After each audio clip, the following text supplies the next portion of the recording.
Welcome. If you like this content, if you want to see more of it, I implore you to hit the like button down there, the subscribe button, get your notifications going if you're into that.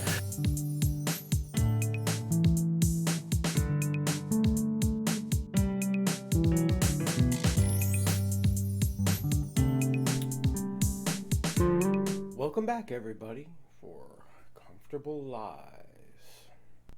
Today, I want to talk about something known by me as sitcom culture. Basically, the idea that problems arise and are solved in a extremely excessively short period of time. That problems are all one dimensional. Once that one dimension is solved, the entire problem is over. And I feel that the whole idea came from sitcoms, from primetime television, as early as like the 1950s, 1960s. We find like Leave It to Beaver, all of these television programs where problem arises, solution is presented, problem solved, roll credits. And I feel that programming, and it's called programming for a reason, right?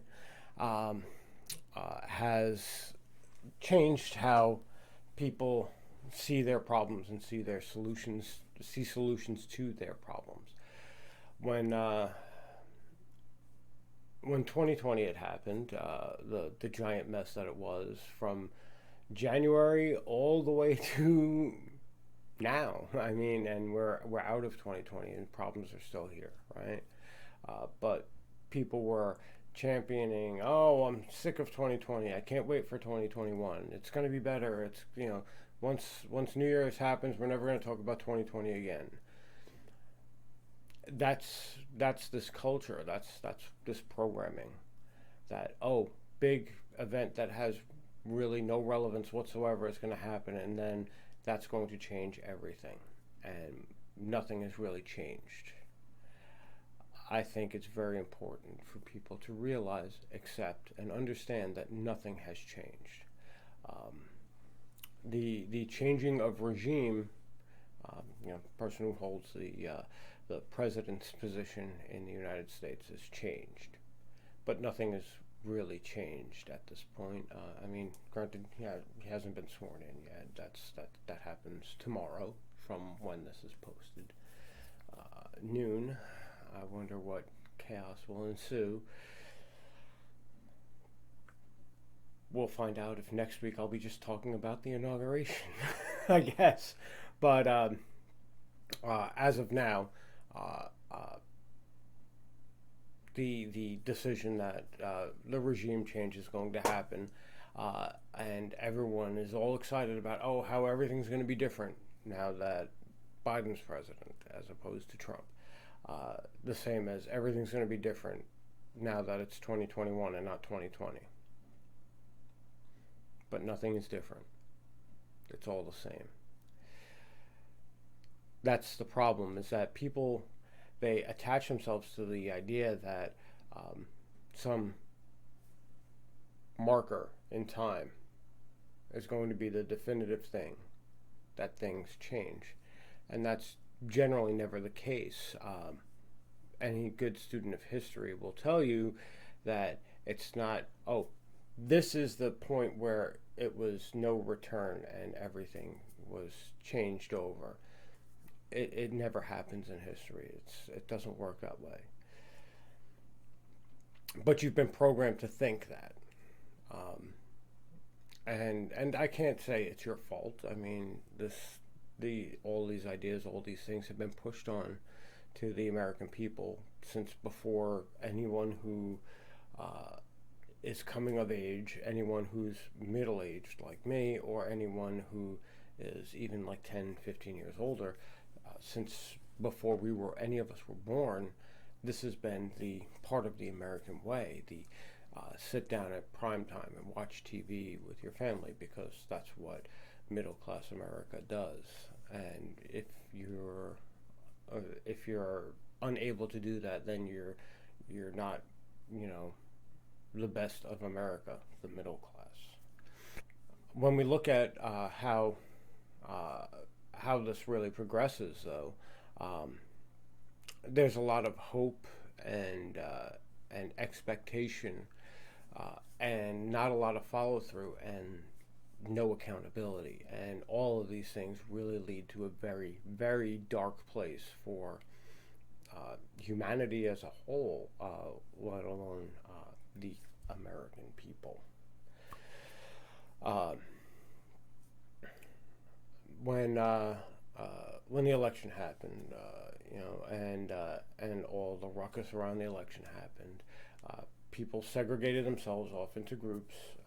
Very classic Roman divide and conquer tactic for politics. Uh, it's something that's been happening in this country since this country's been a country. I mean, sorry, I hate to break it to you, but that is what our government is. It's what it does. Um, that being said, uh,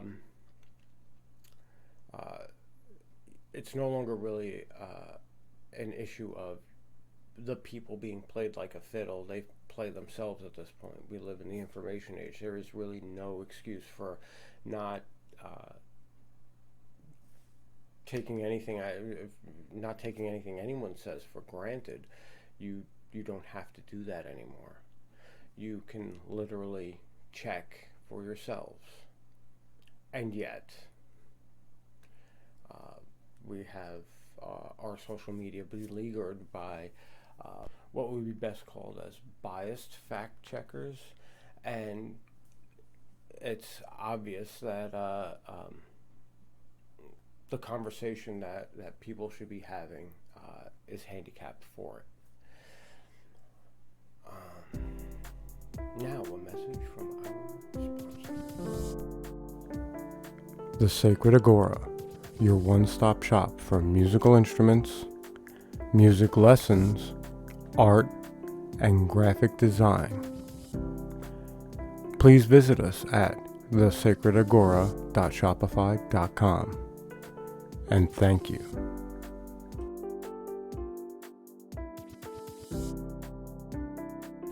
And we're back. All right, and we're back. So, where does that leave us? We have a large population, the third largest in the world, housed in the United States, that is completely incapable of having a rational conversation, and completely incapable of conceptualizing solutions to the problems that we have as a whole that don't fit into a tweet or 100-second soundbite. You know, if your solution takes more than a minute and a half to say, obviously it's not a solution. And there's a reason why this goes long form and we do 20-minute talks about this, because there is no soundbite answer. I mean, there is. Everyone learns how to leave each other the fuck alone, but unfortunately that's really unpopular. So we're just gonna leave everybody the fuck alone on the side there as literally the absolutely perfect solution. If everyone would mind their own motherfucking business, then we wouldn't have any problem. You know, there would be no we have to worry about these person's rights or those person's rights if everyone would just mind their own motherfucking business. But since that's shelved because that doesn't require top-down hierarchy and uh, uh, strong boot control, I guess is the best way to put that. The other solutions really require a much more nuanced position, because you can't solve the healthcare issue by saying everyone must have healthcare. It doesn't work. It punishes poor people. It literally punished poor people. I don't know if anybody remembers the Affordable Health Care Act the ACA, so Affordable Care Act. Whatever. I don't think anybody remembers that. The stipulation was if you didn't have insurance, you were fined. And well, who didn't have insurance? Did rich people not have insurance? Did did Jeff Bezos not have insurance? No, no, no. They all had insurance. Fuck, they could have bankrolled a whole hospital by themselves. All the people who had insurance. It was poor people who didn't have insurance. It was the people who are struggling to survive that didn't have insurance, that the government was punishing for not having insurance. Because how dare they? How dare they? So, passing an affordable health care bill really didn't matter much. It did, there's a soundbite answer. People don't have health coverage. Well, let's force everybody to have it. Didn't work, did it? It didn't work very well. It punished the people who it was supposed to benefit, and it was a non-issue for the people that it was supposed to reap funds from to help the less fortunate. And there's a saying, and I really do need to look it up, and I probably will have like a scroll text or something like that down here or up there or somewhere around. Someone had said a law whose only punishment is a fine is only a punishment to poor people, or something to that effect. I'll get the whole quote and I'll put it up and everything like that. But that's especially true in the case of the Healthcare Act. These are the simple solutions. Oh, we need to deal with white nationalism, white supremacy in the United States. Let's get Donald Trump out of office. Okay, well, there you go. Now you have Joe Biden, who, I'm sorry, if you look through his entire career, has been a white supremacist. You didn't do anything. Electing someone different didn't help you any. There were options. there were legitimate, decent options for people who weren't part of the machine that has been hurting people of color in this country. And you said no thanks. We'll go for the 70-year-old senile white supremacist who passed laws that specifically targeted people of color in this country, imprisoned a higher percentage of the people of color in this country than in the last 10 years than have been imprisoned since they were all released from slavery in the 1800s. This is your answer to some orange guy who you've been trained to believe is this big giant monster, when in reality he's just stupid. He's just a bumbling idiot. And there's that. I mean, his followers, I guess, may be dangerous. I don't know. I saw the footage of the coup, the insurrection attempt, and I'm not seeing anything that's worth worrying about. You had a handful of assholes running into the Capitol building. And I've said this before and I'll say it again. The politicians should be afraid of the people. That's the way it's supposed to be. The whole we vote them out doesn't really work, because then they get jobs as lobbyists and they still make bank, and the punishment is what? They're not politicians anymore. What do? They still get a pension from being a politician, even if they're a politician for only 2 years. They still get that health care. They have access to that plan forever. It's just the list of privilege that comes with political office in this country doesn't end when you stop being a politician. Maybe that might need to be part of the solution. But the fact of the matter is it's not, and you're going to be asking the people to take benefits away from themselves, and I think you're going to have a real bad time with that. Don't quote me, but I'm pretty sure even your savior, Bernie Sanders, is not going to take away his own fucking benefits for being a politician just because it would be fair. Because he doesn't really care about fairness. He cares about his privilege. That's the reason why he rolls over and sticks a dick in any Democrat candidate's ass. You know, he's right there fucking fondling the balls while sucking the dick. Just like everyone else that you say is, oh, different. They're all the same. They're all literally the worst that humanity has to offer. And you sit there and you elevate them up to a position of power, and then you act surprised when they act like pieces of shit. I'm reminded of an old Indian story that I learned about from watching Natural Born Killers, and if you do have the opportunity, if you have not, I would suggest watching Natural Born Killers. It is an excellent piece of film work.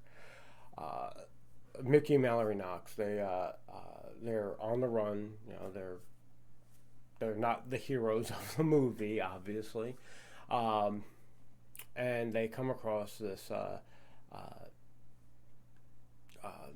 Native American man who brings them in to his I believe he was living in a teepee out in the middle of the desert, and they're really high, and the Native American man is smoking some mysterious substance and throwing things in the fire, and smoke is collecting in there, and they start to trip out, and he's telling the story about a rattlesnake and an old woman. The old woman finds a rattlesnake frozen, so she brings the rattlesnake home, brings him into her tent and warms him up and takes care of him and nurses him back to health, and then all of a sudden the rattlesnake is healthy. She goes and walks up to the rattlesnake, and the rattlesnake bites her. She falls to the ground. She's dying. She goes, "Why? Why did you bite me? I saved you." He goes, "Look, bitch, I'm a rattlesnake." There you go. Something probably everybody should have fucking watched. Probably everybody should realize it's very relevant to the situation that we're going through now, and it has been growing. You know, you have to judge things by their nature. I mean, and that's that. You lifted these people up. You know that they're dishonest. You know that they're the worst that humanity has to offer, and yet you still do lift these people up. You go, oh, but this time it'll be different. You sound like abused wives, and maybe you need to start addressing that a little more than you have been. The Barred and Broad Digital Buskers, providing a digital platform for street performers everywhere in the world. Just get yourself a tip cup and start performing today on Barred and Broad's digital platform. The Barred and Broad, bringing the street performer to the digital world.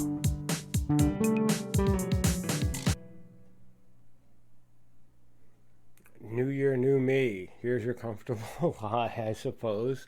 Oh yeah, it's 2021. All of the stress and problems of 2020 have gone to the past. We've elected a new president, and now everything will be all better. Yay! I just finished telling somebody, a really long-time friend of mine, who's celebrating the fact that today is Donald Trump's last day, that they should be careful what they wish for, because they may just get it. If anybody bothered to really check up on Biden's political history, not even any of the stuff to do with his family or the potential conspiracy of business dealings in foreign countries and whatnot, just his politics, you should be afraid of what's coming. I mean, especially if you're a person of color, you should be really afraid of what's coming, but you should be afraid of what's coming because politically he has never really backpedaled on anything that he's done. He was forced to admit that there were unintended consequences to the '94 crime bill during the election cycle in 2020.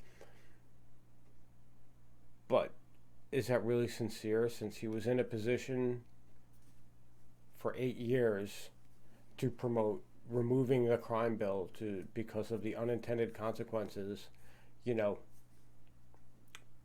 a decade and a half after it was passed, and he did nothing. I mean, he was the president of the Senate. He was the vice president. That's he can offer legislation just like any other politician can, just like any person can, and not a fucking peep. That should tell you, here's another old saying. I like old sayings. Judge people by their actions, not their words. I mean, Joe Biden's words were pretty fucking horrible up until like the 1990s.